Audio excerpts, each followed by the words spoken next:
इस हफ्ते सोने की कीमत में कितनी कमी हुई, आइए आपको बताते हैं। काफी अरसे बाद पाकिस्तान में रवा हफ्ते सोने की कीमत में नुमाया कमी हुई है। मजमूई तौर पर मुल्क में एक हफ्ते के दौरान 1 तोले सोने के भाव में 4,800 रुपए की कमी हुई और हफ्ते के इख्तिताम पर कीमत 2,31,400 रुपए तक पहुँच गयी। कारोबारी हफ्ते के आगाज पर सोने की फी तोला कीमत 2,36,200 रुपए थी। 29 मई को सोने की फी तोला कीमत में 1,700 रुपए और 30 मई को भी सोने की फी तोला कीमत में 1,700 रुपए की कमी देखने में आई। 31 मई को सोने की फी तोला कीमत में 1,600 रुपए का इजाफा हुआ। अगले दिन यानी 1 जून को फी तोला कीमत में 5,400 रुपए की नुमाया कमी हुई। इस कमी के बाद सोने की फी तोला कीमत 2,29,000 रुपए हो गई। 2 जून को सोने की फी तोला कीमत में 4,000 रुपए का बड़ा इजाफा हुआ। 3 जून को 1,600 रुपए कमी से मुल्क में 1 तोला सोने का भाव 2,31,400 रुपए हो गया।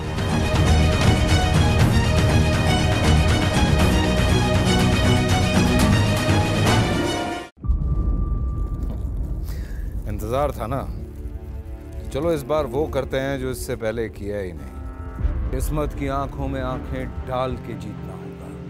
सब में है शेर जैसी राह, जर्रा जर्रा भी हर कंटेस्टेंट को लगेगा पहाड़। लड़खड़ाना नहीं है, खोल दो अपने पंख अगर आसमान छूना है। अबे लग रहा है ये सब पहले भी कहीं सुना है। एंटरटेनमेंट की गारंटी जनाब, क्योंकि यहाँ खेलोगे कूदोगे तो बनोगे नवाब।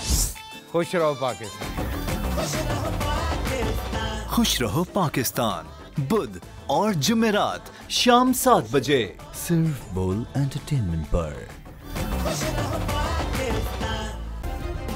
सब्सक्राइब करें और बेल दबाएं ताकि कोई खबर रह न जाए।